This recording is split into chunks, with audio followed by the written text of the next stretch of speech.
Buenas noches, días o tardes. Bienvenidos nuevamente a Filosofía para Tarados.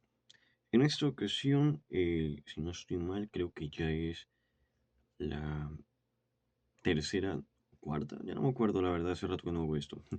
Parte de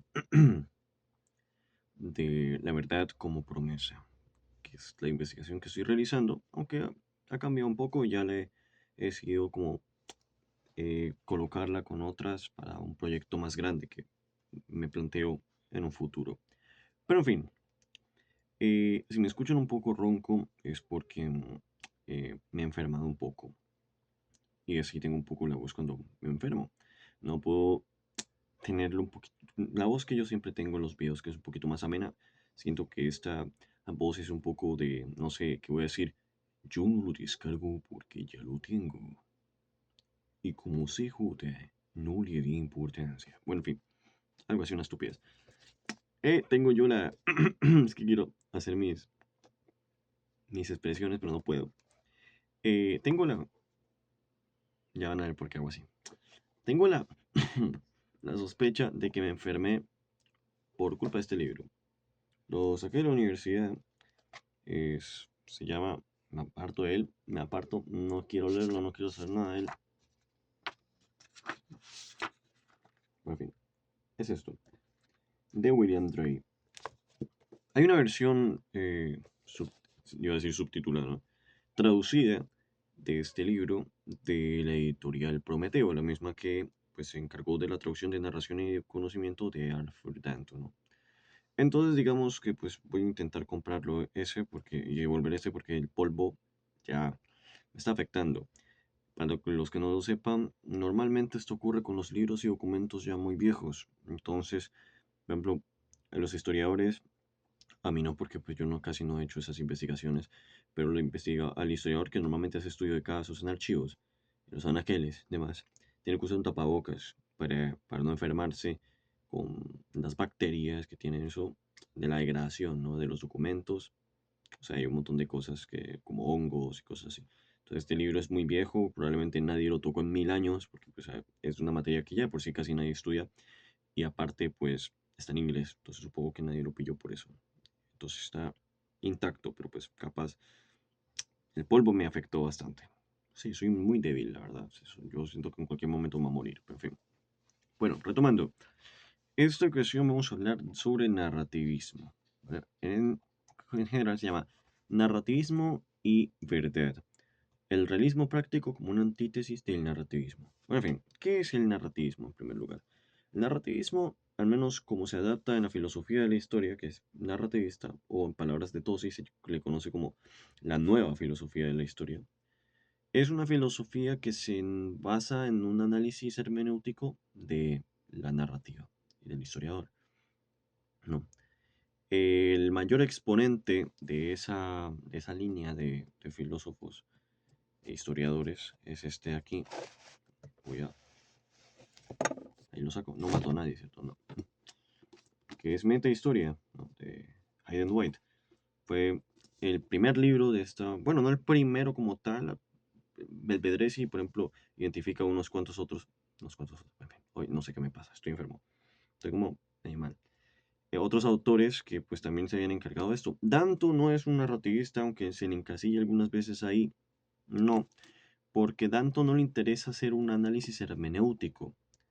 Él hace un análisis evaluativo, ¿vale? Entonces, digamos que él evalúa si las oraciones explicativas que utiliza el historiador pues, en su narrativa son válidas o no, son suficientes o no, y así, ¿no? Esto no es un libro de que tenga ese énfasis epistemológico o teórico. Este libro, por ejemplo, trata de abordar narrativas de historiadores y filósofos del siglo XIX y más o menos encasillarlo a los tropos, ¿no? Que se le conoce así los arquetipos literarios de la estructura de la narrativa, ¿no? Entonces, eso es otra manera de entender la narrativa, es una especie de crítica literaria ahí. Pero, en fin. Entonces, ¿qué ocurre? Básicamente este libro lo que nos dice, lo que nos expone, también la filosofía narrativa en su gran mayoría, es que hay ficción, ¿no? en la, en la narrativa del historiador. Entonces, digamos que en este sentido la historia científica se va lejos, se va lejos y no regresa, no regresa. ¿Por qué? Porque en ese sentido es ficción la historia, es como una novela. Se le analiza, de hecho aquí, en la narrativa de los historiadores tal es como una novela, como si fuese una literatura, ¿no? Entonces la historia es literatura.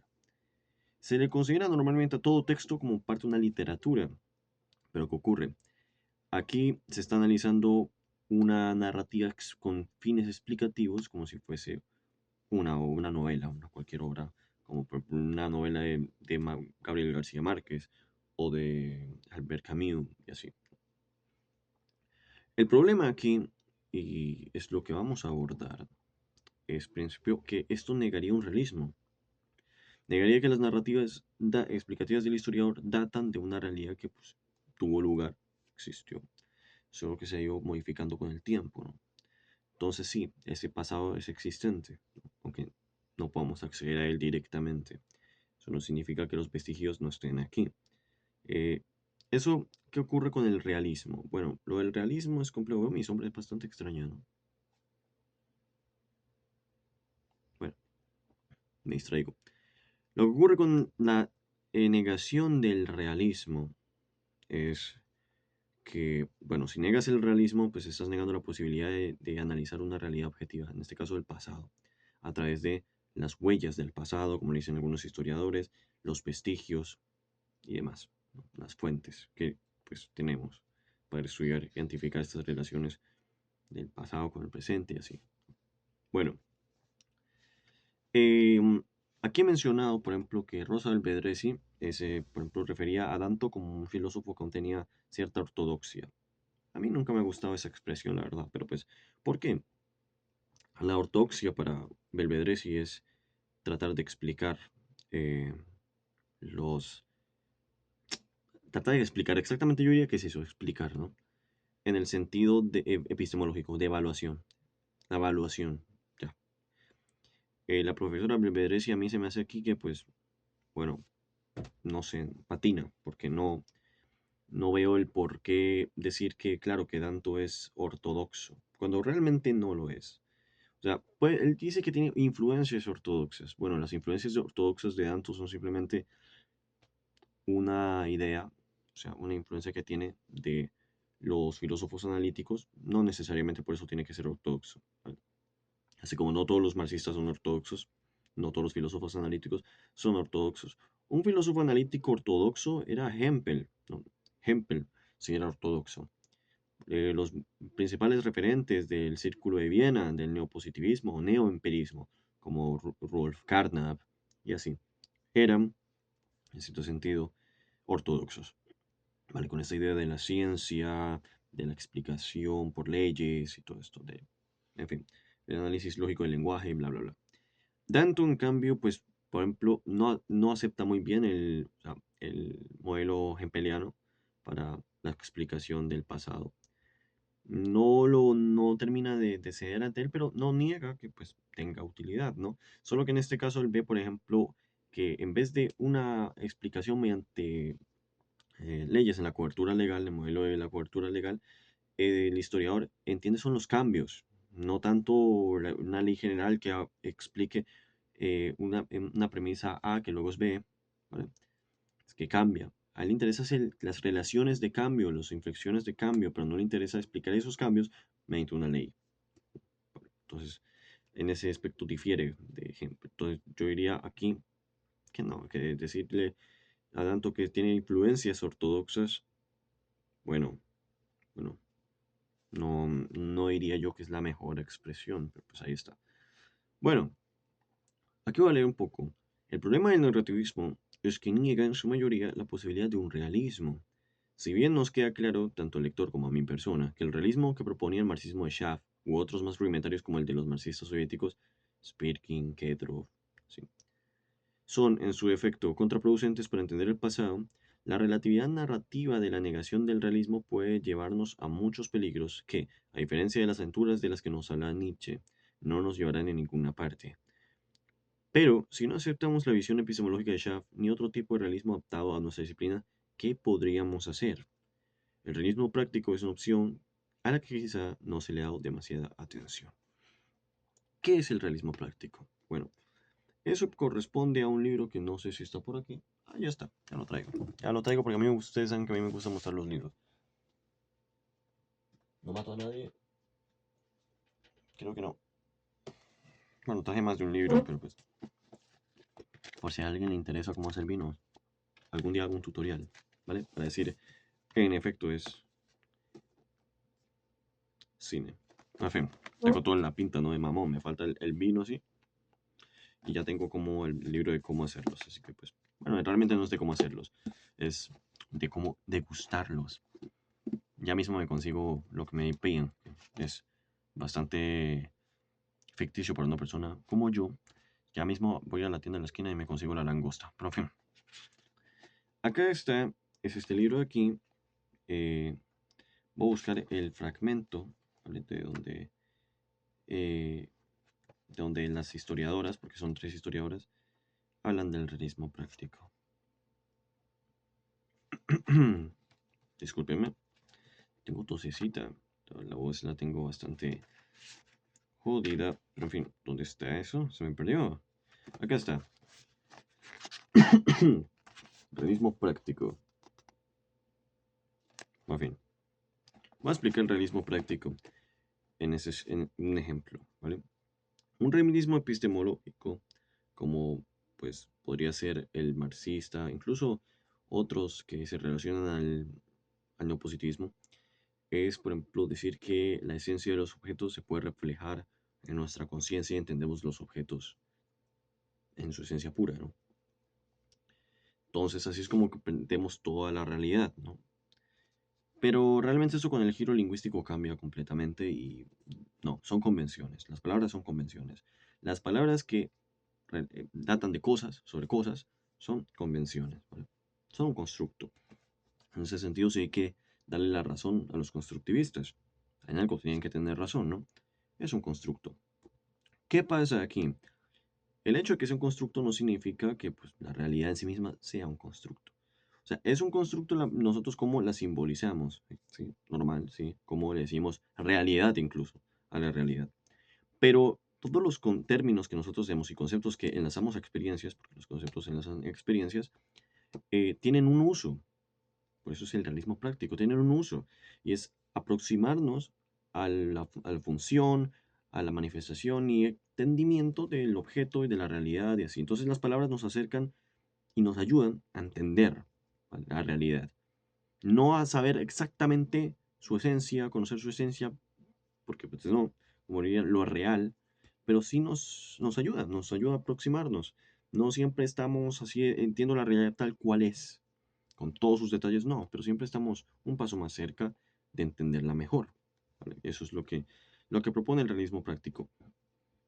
Si bien las palabras que referenciamos a las cosas son convenciones, eso no significa que esas convenciones no tengan un uso, una relevancia, una importancia, un uso práctico. Ellas dicen, por ejemplo, al historiador relativista, que casi todos son los narrativistas, a los que también critican, no se tomarían la molestia, por ejemplo, de ir a un archivo, hacer una investigación histórica. ¿Para qué? Si eso está lleno de convenciones, palabras, relatos, tramas que no me van a decir nada del pasado. ¿Por qué? Es absurdo, ¿no? Por eso es que podríamos decir, me arriesgo a afirmar, que el narrativismo en práctica es nulo. Es nulo. Y eso lo puedes hablar con cualquier profesor de historia, con cualquier filósofo de la historia. Aunque ellos casi no hacen investigaciones de primer orden, ¿no? Pero pues, bueno, pueden hablarlo de esto, de que el narratismo tiene uso nulo. ¿Por qué? Vamos a hablar de eso. Pero antes hay que ver cómo surgen estos libros. Surgen en el marco de la ruptura epistemológica, ¿no? El giro lingüístico, ya, o giro narrativo, en este caso para nuestros señores narrativistas, ¿no? Uno de los primeros que empezó con eso fue Foucault en los 60, con las palabras y las cosas, la arqueología del saber, la verdad como discurso, bla, bla, bla, ¿no? Entonces, ¿qué pasa? Luego llega Heidenreich en la materia de la historia en el 73 y publica Metahistoria, ¿no? Y obviamente el libro no tuvo tanta relevancia en ese momento, pero sí generó polémica. ¿Por qué? Porque era, claro, es una aunque él nunca se llamó a sí mismo o quiso que lo llamaran postmoderno, es un libro postmoderno en todo el sentido de la palabra. Pero, ¿qué pasa? El postmodernismo y su influencia no necesariamente tienen que ser malo. Por ejemplo, Carlo Ginzburg hizo una investigación sobre un molinero con unos archivos que encontró, ¿no? Un solo archivo, o sea, un solo registro de archivo, ya está. Y pudo hacer un libro con una narrativa muy bonita y que tiene vida, que se siente vivo ese libro, es una maravilla. Y tiene influencias del cambio archivístico, giro archivístico, ¿no? Que también comienza con Foucault, de entender el archivo de otra manera, de hacer la historia de otra manera. En ese sentido, en el de Ginsburg es la microhistoria, que nace pues exactamente por este giro lingüístico, por esta crisis de la historia que pues completamente fue causa de un montón de nuevas historiografías, ¿no? Lo que ocurre aquí, por ejemplo, es que Ginsburg critica, bueno, critica, pero de una manera tan, a Heidenreich por su libro. De hecho, decía que era el libro que más odiaba de historia, porque si se le puede llamar un libro de historia, ¿no? Porque eh, no le entraba por la cabeza que alguien afirmase que la historia es literatura. Entonces, por lo tanto, el pasado es ficción. Claro, Ginsburg y casi todos los historiadores, como por ejemplo la Capra, ya habían estudiado, por ejemplo, o habían tenido ciertas relaciones, obviamente en el contexto europeo, con el Holocausto. Vas a decir que el Holocausto es ficción, es una trama literaria, es, no sé, eh, como parte de un relato ficticio del historiador que lo inventó. No, no creo. En ese sentido, ¿qué haría un narrativista con una fotografía donde no hay narrativa, ¿no? Le chocaría, ¿no? Ver que eso es parte de la realidad, ¿no? O va a decir que es ficticia porque está modificada, o que capaz está, no sé, adulterada, diría yo. No, no creo que sea la palabra correcta, pero en fin, manipulada, ¿no? Son muy escépticos en ese sentido, son muy escépticos y ese escepticismo los lleva a estar ciegos. O sea, sí, no veo, no veo, no. Y claro, al ser tan escépticos y estar, pues, en esta postura tan defensiva de no, el pasado es esto, esto, eso, no solo no investigan, porque no investigan. Aquí yo estoy esperando ver encontrar, sigo buscando, casi siempre busco, un libro de mi investigación de Heidenreich. Bueno, la investigación que él hace, hermenéutica, pues muy bonito ver a los autores hablar, muy bonito verlo cómo implementa a Mencken, cómo implementa a Norton Fry, cómo hace un libro dedicado a Hegel y todo esto, pero hombre, eres un historiador. En algún momento tienes que enfrentarte a los archivos. Ah, cierto, eres narrativista. No, no. Entonces, olvídate de eso. Olvídate de hacer una historia que tenga una reflexión práctica en el presente. No, olvídate de eso. Es cierto que a los narrativistas eso no les importa. Pero bueno, volvamos. Topolsky, un historiador que ya he mencionado acá, polaco, por la década de los 70, en el 74, creo, exactamente, pues publica Metodología de la Historia y empieza como también a ver como con desdén esta manera de... Él tiene otro libro que se enfoca, pero no me acuerdo muy bien ese libro, cómo se llama en inglés, de ver las narrativas de otra manera que no sea posmoderna. Entonces, él publica un ensayo, ¿no? Que se llama La verdad posmoderna en la historiografía. Y ahí, que es otra, que está traducido en el español en una obra del Archivo General de la Nación, si no estoy mal, em, pues él nos dice lo siguiente. Él dice que con respecto al posmodernismo en la historiografía hay tres posturas. Los que no se interesan en el desafío posmoderno y hacen su oficio normalmente sin preocuparse por el contexto filosófico, que son casi todos los historiadores. Dos, los que ven el posmodernismo un peligro para la práctica historiográfica, son los más críticos. Y tres, los que son partidarios del posmodernismo o pretenden aplicar sus planteamientos metodológicos. Aquí hay un problema muy grande con los primeros y los segundos, ¿vale? Porque el primero, claro, está en una torre de marfil, no sale de ahí, está acostumbrado a lo mismo. Y son los historiadores de oficio, que se les conocemos todos así, de manera un poquito vulgar. despectiva ante nosotros. Un historiador de oficio sí que simplemente se encarga de trabajos más o menos generales, hacer la historia de Colombia, la historia de Latinoamérica, la historia de esto. No tiene ninguna reflexión teórica muy trascendental, es descriptiva, es... no, pues, ya. Historiador de oficio, hacen la historia como se hacía en el siglo XIX. Pero ¿qué ocurre? Los terceros, los que son partidarios también, es porque tratan como Heidenreich, que está en la tercera clasificación, le hacen daño a la historia y a la investigación, a la historiografía también. Los dos, pues, ven con muchas razones el peligro del posmodernismo a la práctica historiográfica. Yo podría decir que yo estoy en los segundos. En el segundo.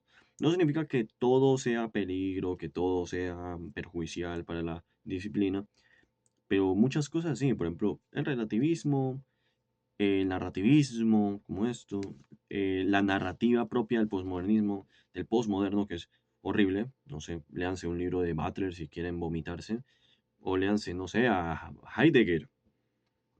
Estos filósofos que, bueno, a todos nos gustan tanto, ¿no? En fin. Ahora, volvamos. Como aquí menciono, el relativismo no es nada nuevo, no es algo que surgió con el giro lingüístico, pero sí que, como digamos, se, se estableció con más fuerza, ¿no? Por el giro lingüístico. Ahora, vamos ahora a un dato y a un... no, un dato no, es que estoy un poco oxidado, es que se nota que hace un rato no hago videos. Vamos con un apartado puramente ético. ¿Vale?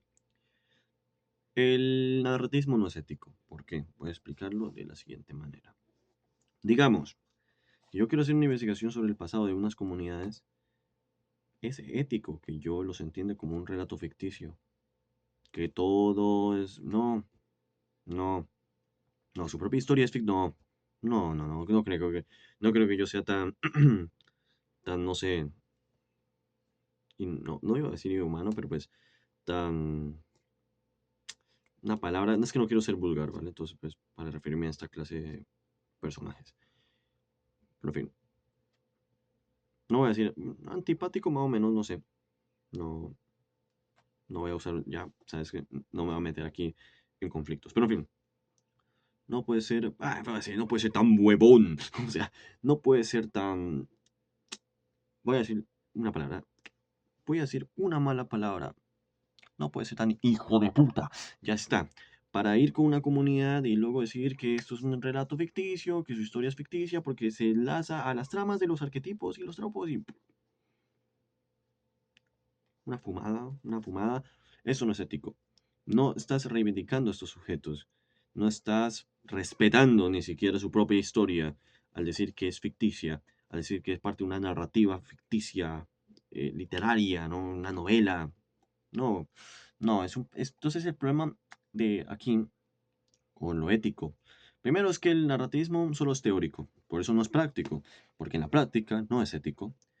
Y esto nos llevaría, por ejemplo, a el, el realismo práctico, pero el bungeano, que es diferente, ¿no?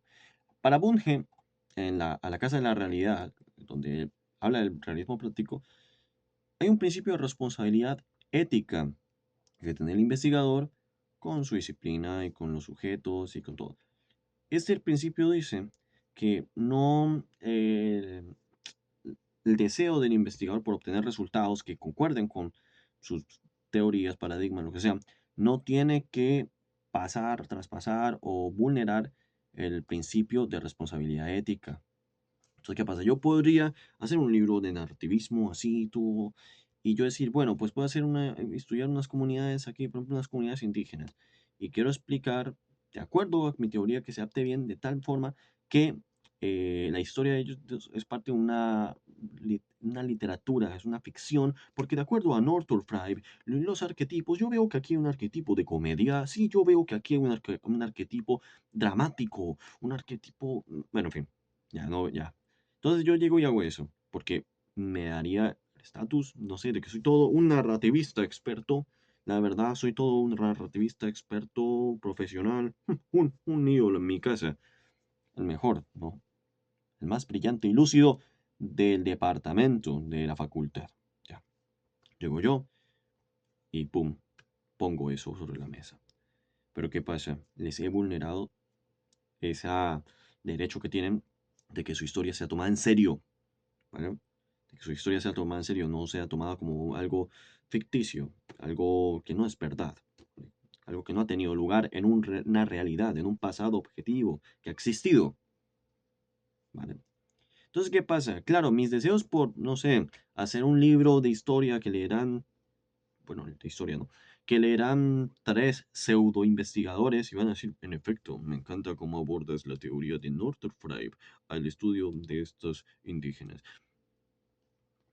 Así por allá en unos congresos donde creen que están haciendo historia antropológica o que están haciendo historia cultural, historia social, por allá en unas torres de marfil, donde no bajan, donde no conocen la... Es como si yo llegase ahora mismo a hablar de que soy todo un historiador social, de que yo entiendo, no, no, porque estoy en mi casa aquí mismo y a duras penas tengo contacto con la sociedad, pero yo entiendo que estos historiadores o filósofos que tratan de hacer este tipo de historias o este tipo de artículos, que la gran mayoría son artículos, ni siquiera son libros, no conocen nada de la sociedad.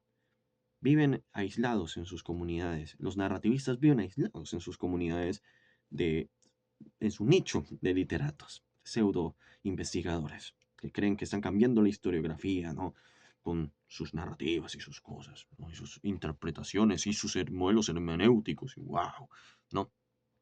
Entonces, pues, ahí tenemos un problema del conocimiento histórico, entonces se estanca, investigar no tiene sentido, porque como lo decía Joyce Apley, Margaret Jacob y Lil Hunt, ¿para qué me voy a ir a un archivo si todo eso es ficticio, si todo eso es como dirían, como se dice vulgarmente, si todo eso es feca, es palabrería, pura mierda, pues entonces yo para qué voy a tomarme la molestia de viajar, de buscar, de enfermarme, como yo, con el polvo de los folios, a paleografiar eso, a interpretar eso y tratar de enlazarlo a procesos y diferentes cosas.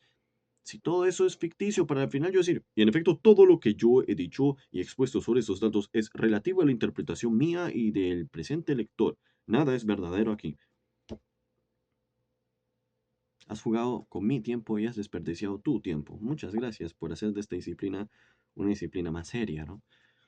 Entonces, bueno, el principio bungeano de responsabilidad del realismo práctico se vulnera con el narratismo. Entonces, el narrativismo en la práctica no es ético. No es ético. Vas a hacerme un libro narrativista, ¿no? Poniendo estos modelos hermenéuticos sobre el holocausto, la conquista de América,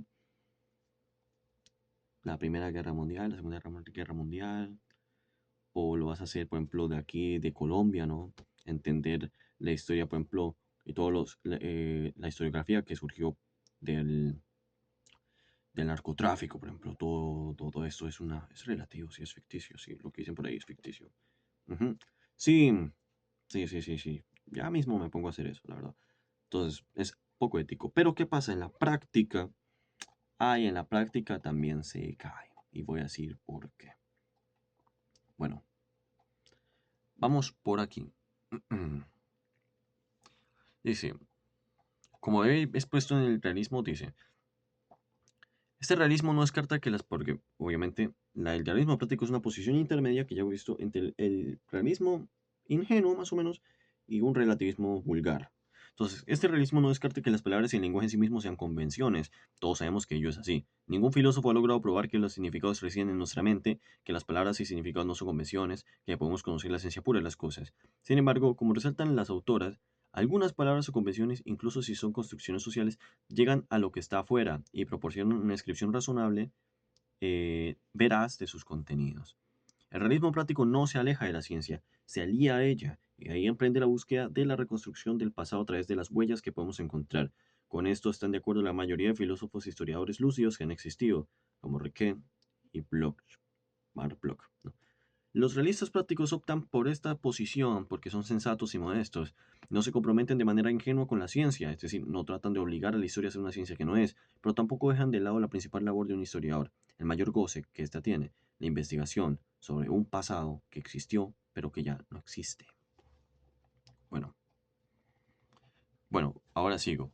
Tal y como señalan las autores, muy probablemente los relativistas, narrativistas, básicamente casi es lo mismo, ¿no? no se tomará la molestia de investigar, de buscar estas fuentes. Esto por causa de que tenerlas a su disposición igual no los llevaría a ningún sitio, hasta que se quiten esa venda que se han puesto voluntariamente sobre los ojos.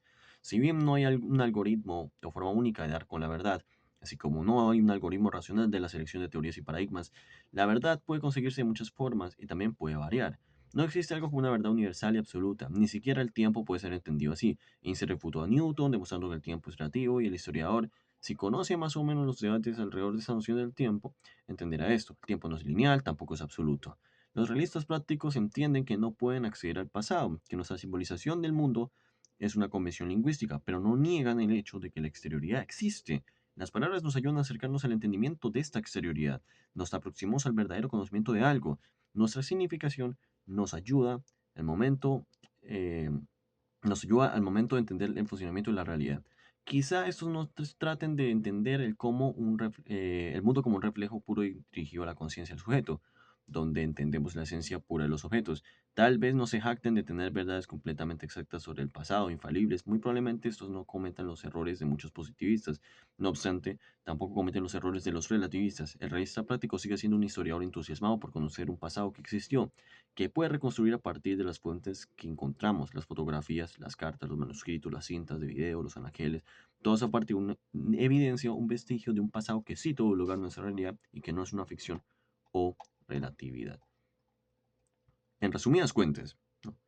El narrativismo entiende la verdad como discurso. El pasado también se compromete con un relativismo vulgar que no los llevará a ninguna parte. Hoy en día las investigaciones narrativistas son muy teóricas, tal y como lo fueron, no, como lo eran a finales del siglo XX. No han incursionado en nada nuevo, su rol práctico es nulo. Y esto no se debe a que no pueda usarse en la práctica. De poder se puede. Mis colegas pudieron seguir con una locura que voy a explicar ahora, eh, que propusieron si se plantea bien que dicha, no, perdón, me he equivocado explicando eso. Mis colegas pudieron seguir con la locura que propusieron. Si se plantea bien, puede que dicha propuesta pasase los filtros de admisión del seminario. Ahora, que los resultados de tal investigación llegasen a ser efectivos, bueno, eso es otra cosa. En la investigación científica, estas teorías no son muy llamativas. Podría decir incluso que son mal vistas, no solo porque niegan una categorización fundamental para la historia, o sea, la verdad en sí misma, también se debe a que estos no realizan investigaciones históricas. El principio es responsabilidad que tiene el historiador. Y por último, el hecho de que el relativismo solo nos puede llevar a una pérdida total del sentido. El narrativismo es la representación de Sísifo levantando la piedra cuesta arriba, pero no como un sacrificio para que los demás entiendan mejor un pasado del que no son conscientes o del que no están informados.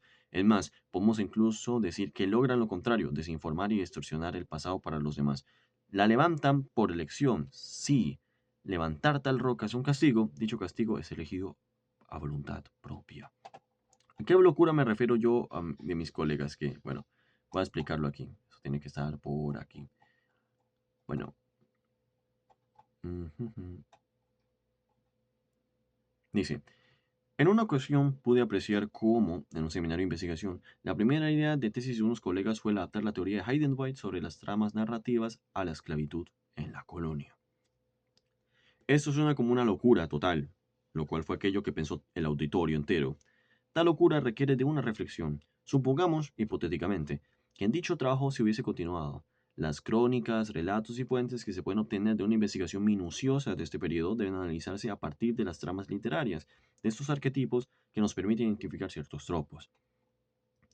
Estas fuentes dan cuenta de cosas reales, incluso aunque tengan cierta distorsión espaciotemporal con respecto a nuestra configuración mental actual.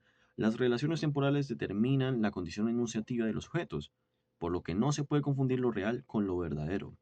Si se sigue por el camino del narrativismo, dichos testimonios no tienen ninguna función epistemológica ya, pues no pueden ser considerados como conocimiento válido, existente, por cuanto posee una implicación ficticia en su contenido. Sería entonces como analizar una novela. El contenido de esta no pertenece al conocimiento científico que nos interesa explicar. Para ello hay diferentes estructuras teóricas de la interpretación y la explicación de estas narrativas. La narrativa para el investigador del pasado no representa una ficción o convención externa a un pasado existente. Esa hace parte del cómo estos sujetos existentes simbolizaron y entendieron su propia realidad. Las palabras, al ser convenciones, son convenciones que poseen un sentido de aproximación y entendimiento de la realidad per se. La esclavitud no puede ser entendida como una convención, Llamamos esclavitud, o en casos recientes esclavización, aquel proceso y condición de subordinación multidimensional que no puede ser entendido unidimensionalmente, estáticamente o como una convención al tratar de algo existente. Analizar literariamente estos procesos es en alto grado una falta de respeto, una pérdida total del principio de responsabilidad. La investigación histórica, lejos de ser aquello que los positivistas pretendían, posee una subjetividad en cuanto a la reflexión práctica del historiador. No estudiamos la esclavización solamente por entenderla y explicarla, también lo hacemos para reflexionar sobre esta, para que sirva de reflexión a nuestro presente, para reivindicar a estos sujetos, para no dejarles en el olvido absoluto, para entender que toda vida es digna de ser estudiado para el historiador, que los esclavizados no eran solamente cifras, mercancías, extensiones del cuerpo del trabajo del amo, seres sin conciencia o determinados a dicha posición por su raza o contexto histórico como justificación, puesto que tenemos que eran considerados como esclavos. Bajo estas explicaciones, ello fue real, pero no verdadero. Era verdad, tal y como lo veremos adelante, se entiende. No, tal y como lo veremos adelante, se entiende como tal a partir de las relaciones temporales de aquel estrato. Son vidas humanas, que fueron parte de un pasado real, existente y no relativo o ficticio. Una relativista difícilmente puede entender esto, puesto que dichas reflexiones hacen parte de la investigación histórica, de la práctica del historiador, y el tratar de enlazar sus teorías literarias con el panorama real de lo que significa y representa el pasado, lo más probable es que consigan locuras, delirios que producen un negacionismo indirecto. Bueno, este caso que, si yo analizo y empiezo a estudiar la esclavización en la colonia, a partir de tramas literarias, pues lo que voy a hacer es, primero, no estoy reivindicando a los sujetos, de hecho, estoy negando su propia historia al decir que es ficticio, que está enlazado por tramas, ¿no? Que el hecho de que hayan sido usados por un historiador, porque, a ver, en ese sentido, el narratismo es selectivo, ¿no? Porque digamos que, claro, critica y pone en juicio escéptico, ¿no? La narrativa del historiador. Pero digamos que encontramos las crónicas, que no fueron hechas por historiadores. También hay que ver esas narrativas como ficticias. También hay tramas ahí. También hay tropos ahí. En las crónicas de los viajeros, en las crónicas, incluso fuentes que podemos encontrar en ese periodo. También hay que tomar eso bueno, como ficción, ¿no? Dicho caso, ninguna fuente narrativa del pasado es verídica y no ficticia, porque todas se pertenecen a esta red de narrativas literarias, no ficticias. Todas están tramadas, ¿vale? Están tramadas, entonces pues no hay verdad ahí. Entonces, bueno, capaz crónicas que relatan cómo fue la esclavización en la colonia, pues no son verdad, a lo mejor es simplemente una historia que se hizo el viajero o se hizo el, el colono y dijo, bueno, va a tocar, yo creo que sí, y si yo te digo, así los esclavizamos, tal día, tal fecha, sí, así, de esta manera, sí, sí, sí, sí, yo creo que sí, sí, esto, me lo acabo de inventar, yo y mi esquizofrenia, eh, ya está, hago una mentira para que la gente se la crea. Un negacionismo, en todo el sentido. Es como si, digamos que, claro, que todas las obras de historia sobre el holocausto, sobre las fuentes que nos hablan de las víctimas y todo esto, son tramas literarias de la narrativa, ¿no? Son tramadas por el historiador para que sintamos empatía, ¿no? Con un prejuicio o con otra intención, ¿no? Entonces, en ese sentido, el holocausto también es ficticio, sí, sí, sí, sí, es una ficción, es una interpretación literaria del historiador. ¿Cómo no lo había visto antes? Bueno, ahí tenemos a los narrativistas nuevamente siendo expertos en no hacer nada.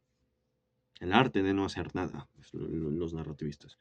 Pero en fin, lo bueno es que, y como reflexión, los narrativistas son muy pocos, no hay muchos, por suerte, por suerte. En ese sentido, a mí no me gusta tanto que se le discrimine a una persona por su paradigma o su teoría. No. Tampoco estoy de acuerdo en meterle a fuerza un modelo o una influencia, ¿no? Paradigmático mental. No, no, uno puede discutir con un constructivista sin necesidad de decirle que el constructivismo pues está completamente mal. No, porque tiene cosas en las que es cierto.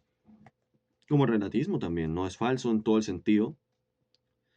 Tiene versa razón en algunas cosas, pero no en todas. Hay que ver cómo se enlaza la ciencia más no, la ciencia no, la historia con la ciencia, cómo se enlaza a ella, ¿no? Cómo hace parte de ella, pero en ese sentido hay que ver también cómo se relaciona con las pseudociencias y cómo ellas le afectan. La, el narrativismo, pues, yo diría que es un pseudomodelo. Sí, tiene la estructura de un modelo, tiene sus teorías, sus referencias. El modelo es un modelo hermenéutico, ¿no?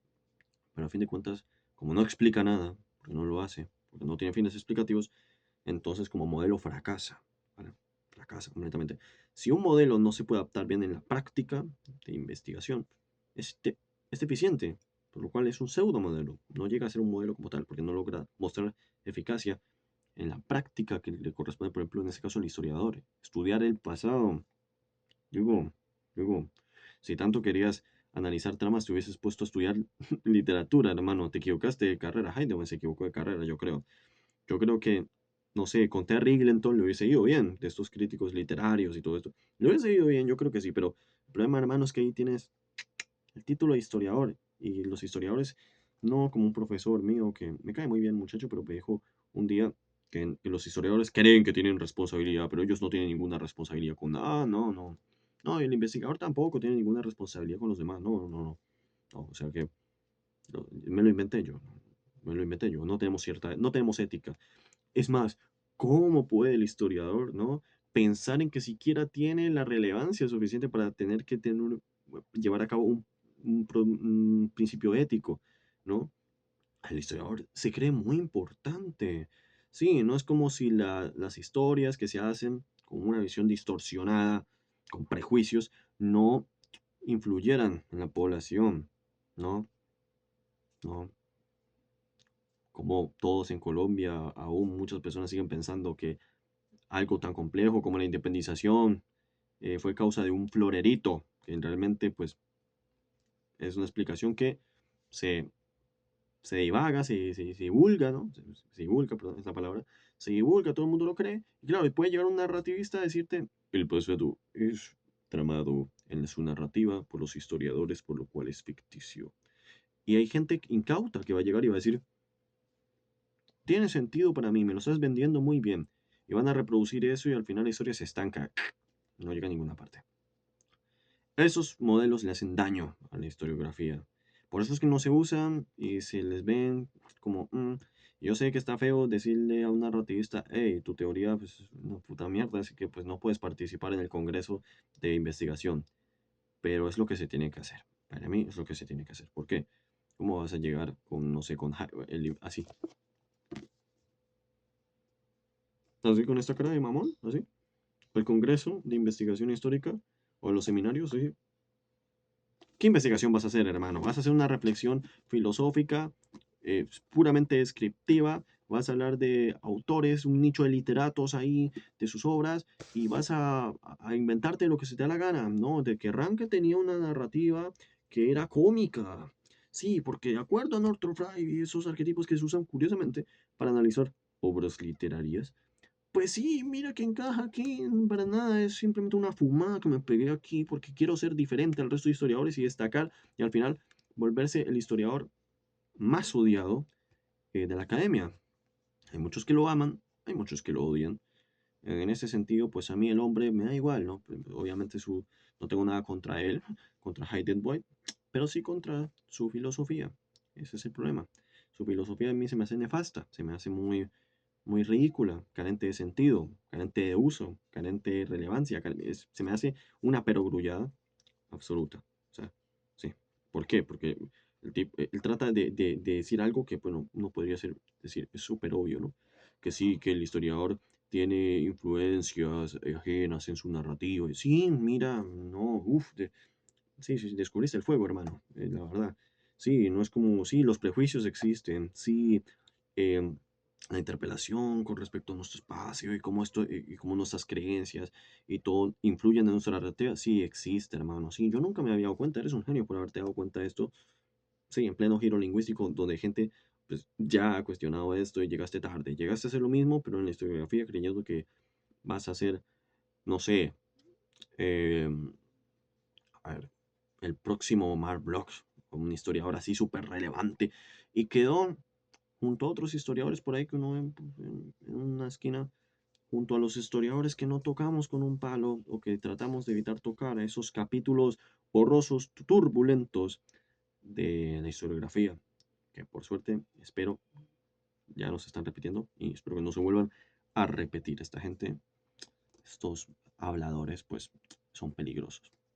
Pero en fin, capítulo más larguito, yo sé que es muy largo. Por cierto, hablando de mamones, sí, es decir, acá terminó el video, ya terminó. Hay un señor, hombre, yo voy a pensar que es un señor, ¿no? O sea, era muy formal, muy educado, que me puso en duda de que yo debería subir videos o no. Porque le dije, epísteme, a la episteme. Bueno, hermano, llámale epísteme, llámale episteme, llámale campo epistemológico, que es lo que significa. Llámale como se te dé la gana, ¿vale? ¿Por qué? Porque al final de cuentas, el hecho de que lo pronuncies mal, porque es un concepto inventado por Foucault, ¿vale? El hecho de que lo menciones mal, ¿eso qué cambia? Su uso, ¿en qué lo cambia? Bueno, yo lo he mencionado, capaz lo he mencionado mal, sí, digamos, porque me parece más bonito como que suena episteme en vez de no, menciono más bonito epísteme que episteme. Pero en fin, bueno, lo siento, me he equivocado, sí, ya no debería hacer videos por eso. Sí, de hecho, es que yo me voy a informar con no sé quién y eran las 2 de la mañana, se me fue la luz, eran las 2 de la mañana, el tipo tenía que estar muy desocupado, en serio, para decir semejante cosa. Hermano, he de decirte aquí, eh, quedaste como un mamón total de estos de los que ya hablé, mierda, en mi video sobre los filósofos así arrogantes, ¿no? Si eres uno de esos, hermano, felicitaciones. Entraste justo en la categoría de top personas que yo veo y digo, qué pesar, ¿no? Qué pesar, porque bien puedo haber dicho, "Mm, mm, oye, creo que no se menciona así, creo que no se dice así, creo que se... No, voy a consultar con un autor que, bueno, sabrá Dios quién es, ¿no? Para ti, que capaz lo conoces y te gusta mucho. Y veré si es que yo estoy equivocado, pero si está usted equivocado, debería plantearse esto de subir videos. Y yo, bueno, hermano, sí, mira, mira que me equivoqué. Y por eso ya no voy a volver a subir videos en mi vida. Se acabó Filosofía para Tarados, muchachos. Este proyecto se ha acabado porque llegó un filósofo de pensar, o capaz es de esos que no han estudiado filosofía, o se creen filósofos así, pero pues que no sé, que pueden decirte si subir videos o no, porque te equivocaste con una miserable palabra. Eh, bueno, nos encontramos aquí al filósofo mamón de los que ya he hablado. Pero en fin, ese video muy borde de mi parte, muy borde. Hoy ando borde, estoy enfermo y no me gusta estar enfermo. Entonces hoy vengo borde. Voy a tomar un litro de agua después de esto. Y sí, sí, yo sonaba muy mamón, muy arrogante. Pero es decir, no voy a ocultar mi desdén por el narratismo, por el relativismo y por el posmodernismo. Nunca, nunca, nunca. Yo creo, aquí como digo, en el, en el texto que he escrito, que pido disculpas si el lector ve el desdén, mis palabras. Yo creo que el historiador, el investigador tiene que, hombre, es mejor que lo deje explícito de, mira, siento desdén por esto, esto. Por eso podría afectar mi narrativa o podría también contribuir al hecho de que la examine mucho mejor para probar que pues, no sirve para nada. Bueno, sí, así como hay otros que tienen emociones diferentes, en vez del desasosiego, tienen la pasión, ¿no? La pasión, y esa pasión los lleva exactamente a eso, a explicar que esta teoría funciona, y ya. Entonces, mi desasosiego me lleva pues, a demostrar por qué esta teoría no funciona, y ya está. Yo creo que ningún investigador debería negarse a sí mismo en cuanto a sus preferencias, ¿vale? Todos tenemos preferencias, es humano, pero no como es que el científico tiene que ser neutral. Escribamos en tercera persona, claramente, sí, sí, vamos a hablar de nuestro trabajo. ¿Qué nuestro trabajo? Hermano, esto lo he hecho yo solo. Nuestro trabajo, ¿quién? ¿Quién? Capaz yo llego, es que se me caen los libros, capaz yo llego y, sí, en mi esquizofrenia, acá está mi socio. Acá está mi socio, soy yo mismo. Entonces voy a escribir como nosotros. Bueno, sí, vale, me parece perfecto. Y también me parece perfecto esto de creer que el científico es neutral y que el historiador tiene que ser 100% neutral y qué tal. Sí. Sigan viviendo en su ilusión. Pero bueno, cosas de la academia, ¿no? Entonces, pues, reitero, disculpen si he sido bastante a borde con los narrativistas.